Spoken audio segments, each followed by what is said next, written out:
All right, team, let's dive in. Today, we're going to pull back the curtain and really look at what's happening between your phone and the cell tower. We're going to break down the GSM Air Interface, which, as you know, is the absolute foundation of our network. So, think about it.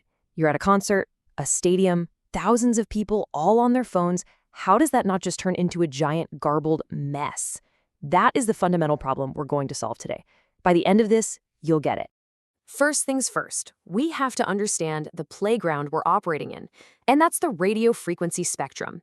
This isn't the Wild West. It's a finite resource, and it is very, very carefully managed. The best way to think about this is like a set of invisible highways in the sky. Each carrier, like us, gets its own licensed lanes. And notice, these lanes are separated by 200 kilohertz. That's our guardrail, and it's there to stop our signals from spilling into the next lane and causing interference. Now, a phone call is a two-way street, right? You talk and you listen. In GSM, we do this by using completely different lanes for each direction of traffic. When your phone talks to the tower, that's the uplink. When the tower talks back to your phone, that's the downlink. Simple as that. And this image here shows it perfectly. You've got two separate parallel paths. Data flows up in one and down in the other. That separation is absolutely critical for having a clear conversation where you can both talk at the same time. Okay, so we've given each conversation its own set of frequency lanes. That's a good start. But if you're in a busy city, that's just not going to cut it. There's way too much traffic. We have to get more efficient with the spectrum we have. And this is where the magic really happens. It's a technology called Time Division Multiple Access, or TDMA. The basic idea is brilliant. We take that single frequency lane and we let multiple users share it by taking turns.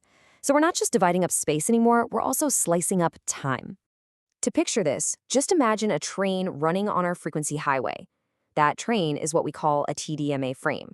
And on that train are 8 cars, which we call time slots. Each one of those time slots can be given to a different person, so 8 people can ride the same train on the same track all at the same time. So here's the number you have to remember, 8. By carving up one frequency carrier into 8 time slots, we can handle 8 simultaneous calls. That's an 800% jump in efficiency, and frankly, it's one of the main reasons GSM took over the world. It was a game changer. Okay, so we've laid the physical groundwork. We have our space, our frequency, we have our time slots. Now we need to define a language so the phone and the network can actually talk to each other. That's done using something called logical channels. Now this is super important. Don't think of these as new physical channels. They're not. They are just different types of messages, different formats for the information that we're putting inside those time slots we just talked about. Kind of like having different envelopes for different kinds of mail. All the communication, everything, is organized into these 3 main groups. We've got broadcast channels, common control channels, and dedicated control channels. Let's walk through each one, starting at the top. So think of the broadcast channels, the BCH, as the network's public address system. The tower is basically standing on a soapbox, shouting out essential info 24/7 that any phone in the area needs to hear just to get connected. And the order here is absolutely critical. When you turn your phone on, first it scans for the FCCH. That's just a pure tone that lets it lock onto our frequency. It's like tuning a radio. Then it listens to the SCH to get the heartbeat, the timing of our TDMA frames. Finally, once it's in sync, it reads the BCH to figure out who we are, our network ID, and the local rules for access.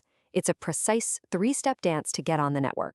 So the phone is now perfectly in sync. It knows who the network is, it knows the rules. What's next? Well, how does it raise its hand to make a call or answer one that's coming in? It all comes down to this initial handshake. The phone basically shouts out on a channel called the RH, saying, "Hey, I need to connect."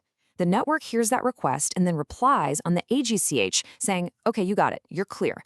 Go use the specific private channel." These 3 channels make up the common control channels. And they're called common because everyone shares them for these initial requests. Think of it like a public lobby. The PCH is the network paging you in the lobby for an incoming call, and the RACH and AGCH are you talking to the front desk to get a private room. Right, so once that handshake in the public lobby is complete, the network moves the conversation to a private room. It assigns a dedicated channel just for you for the entire duration of your call. And these are the hardworking channels that manage the rest of the call. The SDCH handles all the admin up front, authentication, setting up encryption, that kind of thing. The SECH runs quietly in the background the whole time, constantly reporting on signal quality. And then you have the FSCH, which is kind of like the emergency channel. And this part is really cool. Some messages, like a command to switch towers, are so time-critical they can't wait. So the FACH literally steals a tiny piece of the voice channel for a fraction of a second to shove that urgent message through. It happens so fast you never even hear the gap, but it's what makes seamless handovers possible. And that fact we just talked about is the key to mobility. Your phone is constantly sending signal strength reports back on the ACH. When the network sees you're getting too far from one tower and closer to another, it uses that ACH to send the handover command. And that, right there, opens up the whole topic of mobility management, which is exactly what we'll be covering in our next session.